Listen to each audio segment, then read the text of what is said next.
Little Western. Douglas arrived back in time to see Flying Scotsman take his enthusiasts home. The Fat Controller said they had all been honoured, and thanked Flying Scotsman and his owner for their help.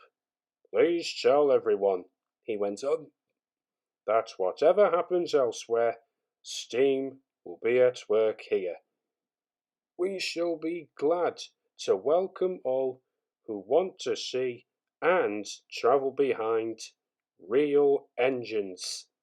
This announcement was greeted with cheers, and Flying Scotsman departed to the strains of "Will ye noo come back again?"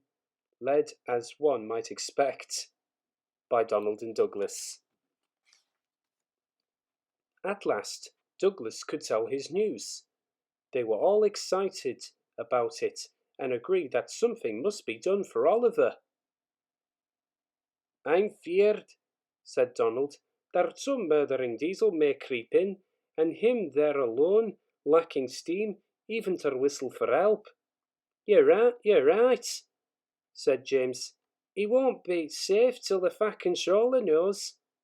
"Douglas should tell him at once," said Gordon firmly. "Is there me speak to the Fat Controller?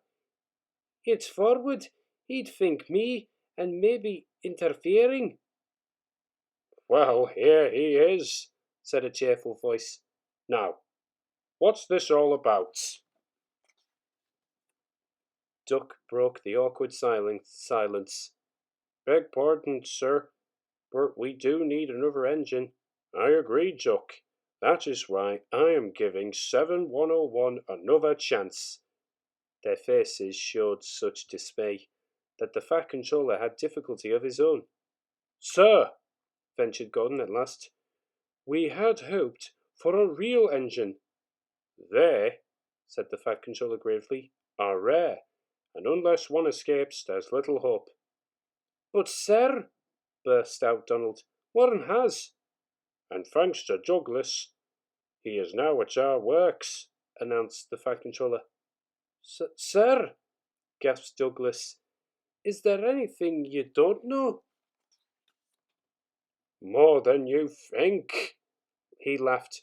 "Oliver's crew told me all you did, Douglas." "Och, sir, you couldna see a braw wee engine, and him in trouble, and no do a wheel turn." "More than a wheel's turn. I fancy, Douglas, I'm pleased with you. Oliver, Isabel, and Toad will soon be ours. Oliver and Isabel are just what we need for Duck's branch line." Loud cheers greeted this announcement. "And Toad wants to be your brake van, Douglas." "Thank you, sir. I'd hoped for that. He and I do broadly together." That, of course, made everything right. Henry spoke a good word for 7101, and the others gave him a welcome. He had good manners for a start, so Henry didn't find it hard to teach him our ways. 7101 finds them different from those of the other railway, but much more interesting. He is now quite a useful engine. They teased him at first because of his growls. They said he was like a bear, because he still growls, not because he is cross, but because he can't help it. His name Bear has stuck. He likes it. "It's nicer than just a number," he says. "Having a name means that you really belong." The Fat Controller soon had Oliver, Isabel, and Toad mended and painted in full Great Western colours. Then he rescued 3 more Western auto coaches. 2, Alice and Mirabel, he gave to Duck. The third, Dulcie, joined Oliver and Isabel. Duck and Oliver are happy on their branch line.